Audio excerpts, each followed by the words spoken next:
नमस्कार, मैं प्रद्युमन जोशीला नलवा। चौधरी देवीलाल की राह पर चल पड़े हैं चौधरी ओम प्रकाश चौटाला। जिस तरह 1990 के दौर में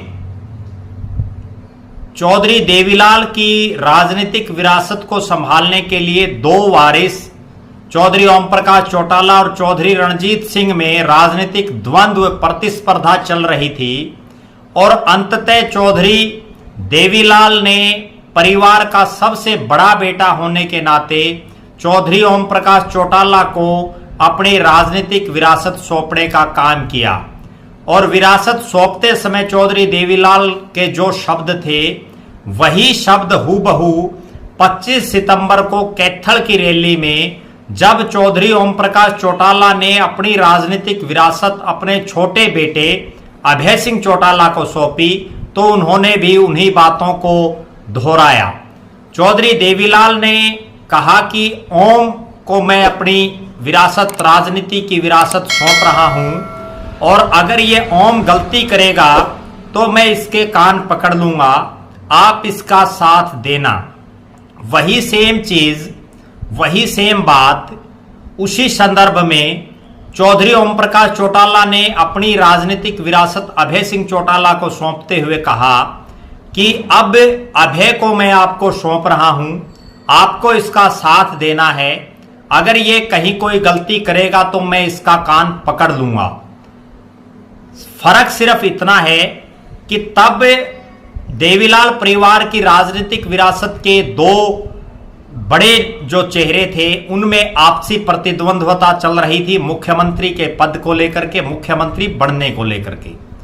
2019 से पहले इनेलो में भी ऐसी चर्चाएं, सुगबुगाहटें शुरू हो गई थी कि अजय सिंह चौटाला और अभय सिंह चौटाला में से किसको चौधरी ओम प्रकाश चौटाला अपना राजनीतिक वारिस घोषित करेंगे।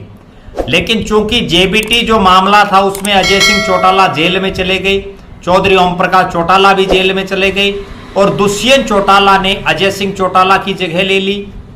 और तब भी इनेलो में दो अलग अलग खेमे बट गए, एक खेमा दुष्यंत चौटाला का, दूसरा अभय सिंह चौटाला का।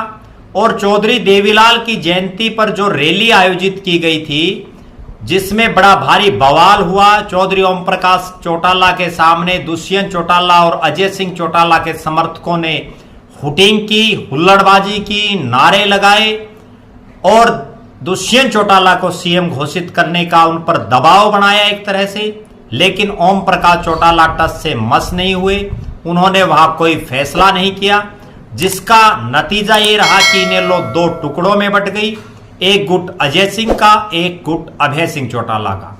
उसके बाद 5 साल बीत जाने के बाद अब इस 25 सितंबर 2023 को ओम प्रकाश चौटाला ने वो फैसला लिया जो उन्हें इससे 5 साल पहले अगर वो ले लेते तो हो सकता था इनेलो टूटने से बच जाती। देर आए दुरुस्त आए, लेकिन अब चौटाला साहब के सामने और कोई विकल्प बाकी नहीं था क्योंकि उनका बड़ा बेटा राजनीतिक रूप से उनसे अलग हो चुका है।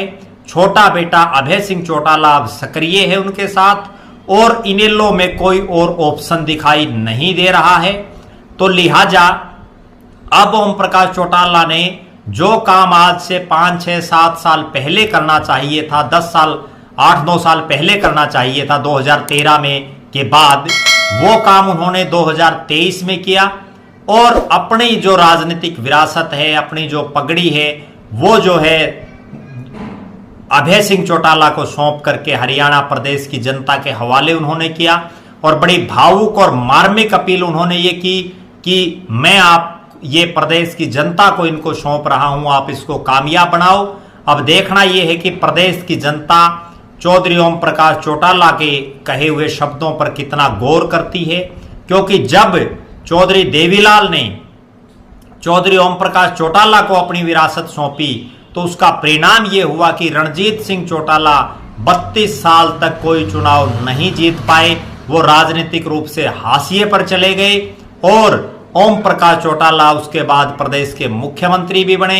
हरियाणा में उन्होंने अपने दम पर सरकार भी बनाई, अपने सांसद भी बनाए लोकसभा और राज्यसभा में भी उनके सदस्य गए और उन्होंने अपनी पार्टी का एक ऐसा कैडर खड़ा किया जो ना केवल हरियाणा प्रदेश बल्कि उन्होंने कोशिश की राजस्थान, उत्तर प्रदेश, पंजाब, दिल्ली, मध्य प्रदेश जैसे राज्यों में तक भी पांव पसारने की।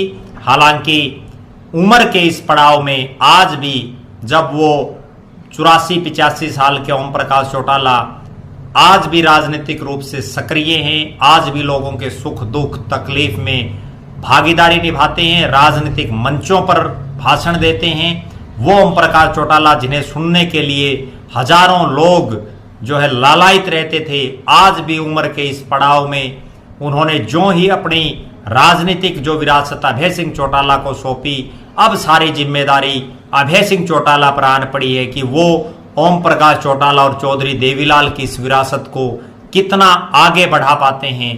क्या चौधरी देवीलाल के परिवार से प्रदेश को तीसरा मुख्यमंत्री मिल पाएगा, इस बात का फैसला भी 2024 में हो जाएगा। लिहाजा हमारी नजर उस पर बनी रहेगी। आप लगातार हमारे साथ बने रहें। हमारे फेसबुक पेज को लाइक करें, फॉलो करें, यूट्यूब पर चैनल को सब्सक्राइब करें, बेल आइकन घंटी का बटन अवश्य दबाएं, वीडियो को शेयर करें, अपने कमेंट्स लिखें। बहुत बहुत धन्यवाद। आपका अपना प्रद्युमन जोशीला नलवा।